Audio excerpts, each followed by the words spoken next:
Today we're delighted to support what these 4 universities have put together themselves. A social policy network of scholars, of activists, of community leaders that will be able to bring together information, knowledge on best practices, creativity, and turn their minds on some of our most stubborn problems. It's a really exciting time to be in the business of research and discovery in New Brunswick.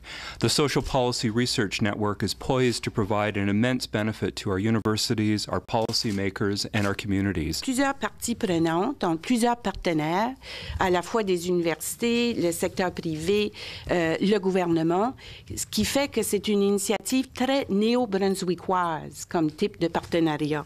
When you think of all the decisions that are made by government, all of them have to be justified to the public, and one way to justify is to show the evidence upon which you made that decision.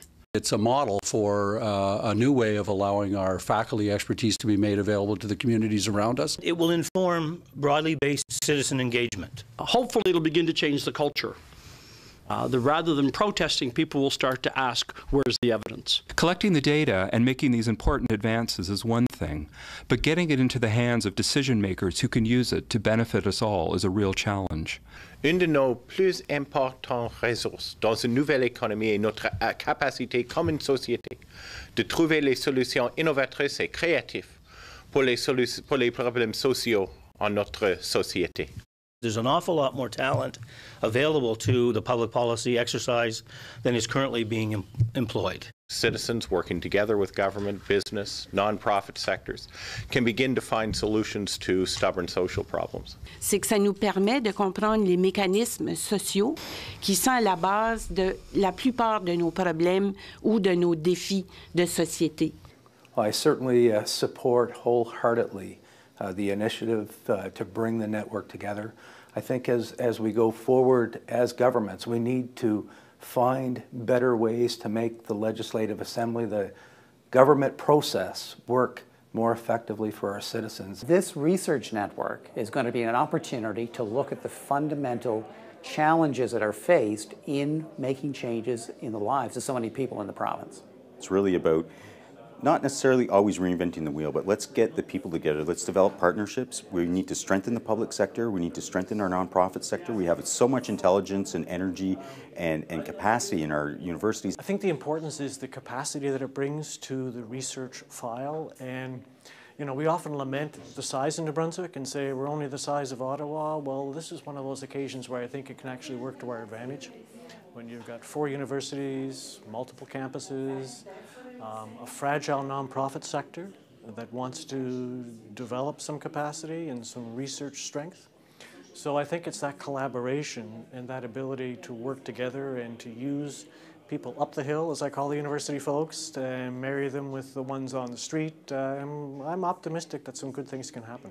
If not for the research network, we would not have developed the partnership with government, and I seriously think we wouldn't have gotten the funding that we did to support the research. Public policy should be developed by the public, and representatives of different sectors in the public are critical in being able to come up with plans for the future of New Brunswickers that make sense to New Brunswickers. I'm certainly pleased that leaders from across the province, from different levels, whether it be political leaders, academic leaders, leaders within the private sector, and community-based leaders have come together to look at a new way to build policy that makes sense for people as we go forward. But there's something about people who are thoughtful practitioners, who might have ideas, opportunities that they could bring to a government, a network like this, and find ways to apply those in a much more unconventional type of format. It's going to require patience on the part of researchers who perhaps are uncomfortable with the urgencies of government, and it's going to require patience on the part of government who will be uncomfortable with the rhythm of academia.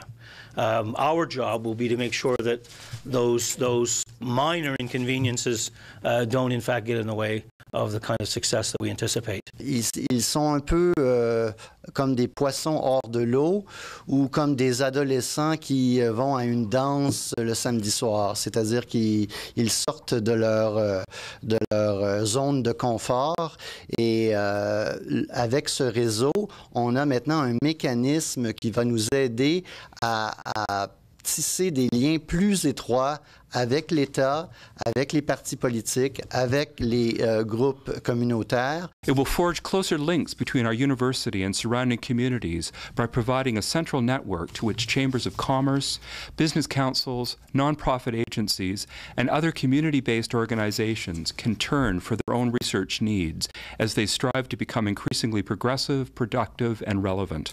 We're very good at moving, business applications or research into business applications, but now we need to do it a lot more constructively around the social policy side.